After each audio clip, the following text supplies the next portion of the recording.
Chest grow नहीं हो रही, पंप भी फील नहीं होता। 2-3 घंटे जिम में रहने के बाद भी मिरर में सेम फ्लैट चेस्ट।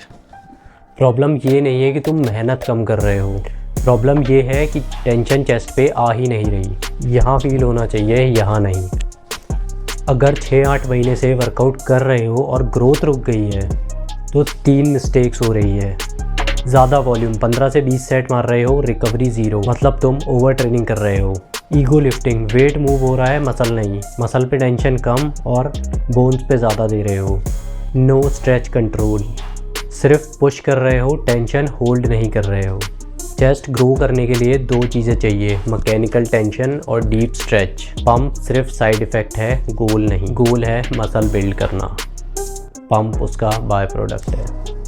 तो अगले चेस्ट डे पे टाइम वेस्ट मत करो, शॉर्ट, इंटेंस और फोकस, बस।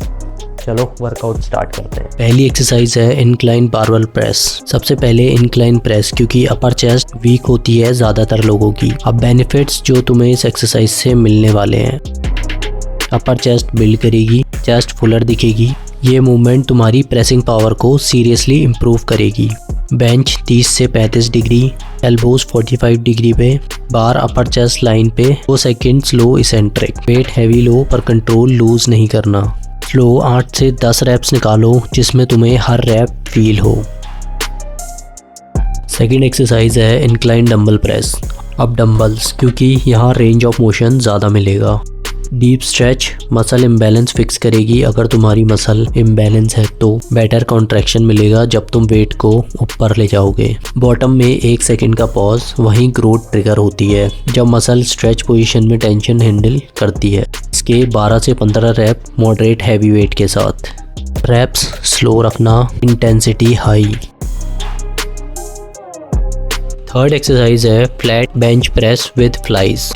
अब यहाँ हम ओवरऑल लोड और स्ट्रेच कंबाइन करेंगे। सबसे पहले bench press slow controlled rep के साथ। इससे चेस्ट में प्रॉपर मैकेनिकल टेंशन क्रिएट होती है। जब तुम हैवी लोड को कंट्रोल के साथ प्रेस करते हो तब मैक्सिमम मसल फाइबर एक्टिवेट होते हैं। मसल ऑलरेडी फटीग होने लगती है और वही ग्रोथ का बेस है। अब उसके बाद जब तुम फ्लाई करते हो तो चेस्ट स्ट्रेच पोजीशन में काम करती है, और क्योंकि मसल पहले से ही फटीग्ड है अब स्ट्रेच पोजीशन में उस पर और ज़्यादा टेंशन आता है। Heavy load plus stretch tension, ये कॉम्बिनेशन लॉन्ग टर्म हाइपरट्रॉफी के लिए पावरफुल स्टिमुलस देता है।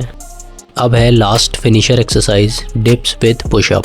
जब चेस्ट ऑलरेडी फटीग्ड है तब हम बॉडी वेट फिनिशर करेंगे। पहले डिप्स। डिप्स लोअर चेस्ट को टारगेट करती है, लेकिन सिर्फ तब जब तुम बॉडी थोड़ा फॉरवर्ड लीन करो। सीधा मत करना वरना ट्राइसेप्स डोमिनेट करेगा। अगर तुम इजीली 15 से 20 रेप्स निकाल लेते हो तो वेटेड डिप्स ट्राई कर सकते हो, लेकिन फॉर्म ब्रेक नहीं होनी चाहिए। डीप स्ट्रेच जाओ, कंट्रोल के साथ ऊपर आओ, बॉटम पे चेस्ट स्ट्रेच फील करो। यहाँ गोल सिर्फ रैप कंप्लीट करने का नहीं, गोल है टेंशन मेंटेन करना। अब बिना रेस्ट के पुशअप लगाना शुरू कर दो।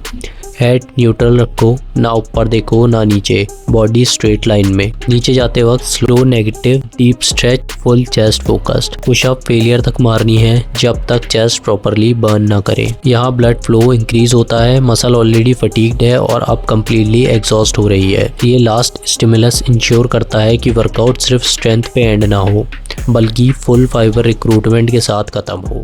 चेस्ट ग्रो नहीं होती क्योंकि लोग मसल ट्रेन नहीं करते, वो बस वेट मूव करते हैं। अगर ग्रोथ चाहिए तो हर रैप में कंट्रोल रखो, स्ट्रेच फील करो, टॉप पे स्क्वीज करो। वेट उठाना इम्पोर्टेंट है, पर उससे ज़्यादा इम्पोर्टेंट है कि टेंशन कहाँ जा रही है, तुम्हारी मसल पे या तुम्हारे बोन्स पे। जॉइंट पे स्ट्रेस कम होना चाहिए और मसल पे स्ट्रेस ज़्यादा होना चाहिए, तभी मैकेनिकल टेंशन क्रिएट होगी, तभी ग्रोथ होगी।